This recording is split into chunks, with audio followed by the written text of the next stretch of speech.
energy in quantum fluctuations by current understanding are just appearing and disappearing. Let's call this particle flucton because it fluctuates. They just appearing and disappearing.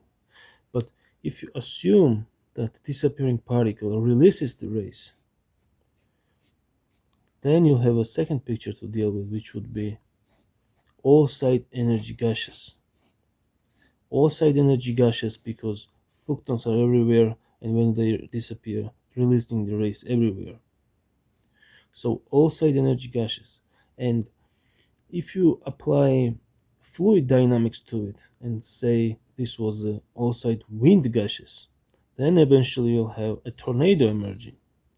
And I state that the same occurs with energy too.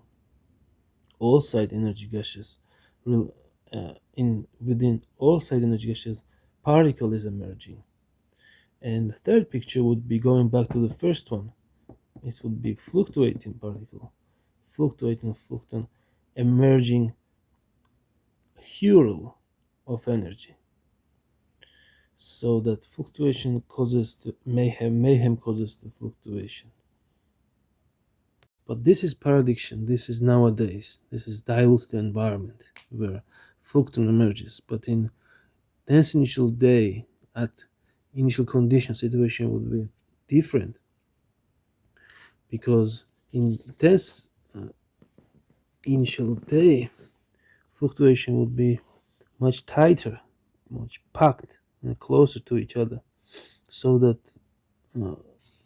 pair of three would latch with each other and make up a proton, making themselves be a quark. So that the formula describing this would be m equals e over pi.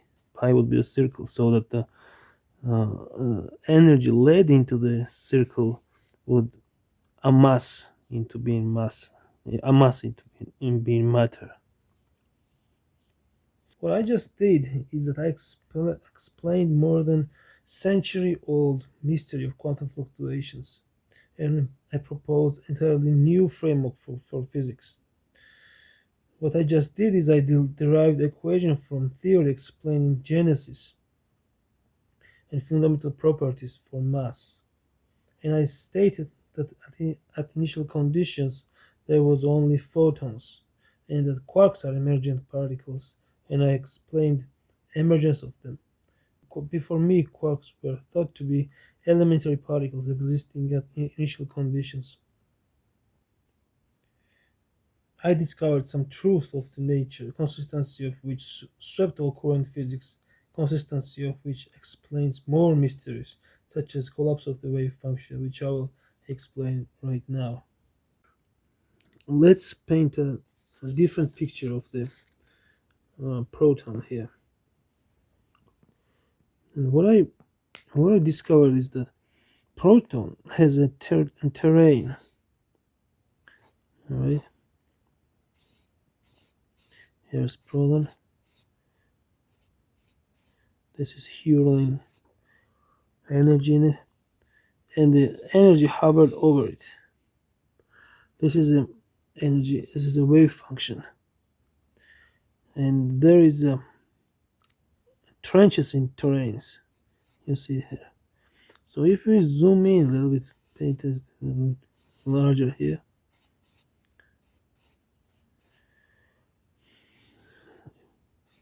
There will be hurls in between trenches, in between two quarks.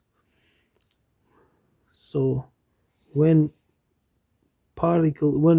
electron as a wave jumps off the atom, the hurls are carried with it, so that electron is a wave carrying the particle.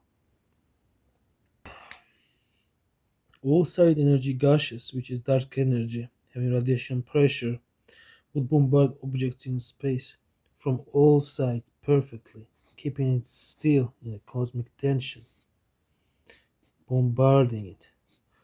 But if there was one side lesser exposure to the open space from radiation pressure, to receive object would gain momentum from rest of the space, bombarding it towards the space, generating lesser pressure, lesser pressure, and object will be driven towards that because there would be more pressure. And parent objects in space are doing exactly that.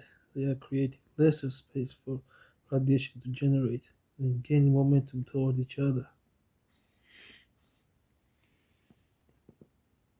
They're creating lesser space to generate the radiation pressure, the fluctuation, so that they are gaining momentum toward each other.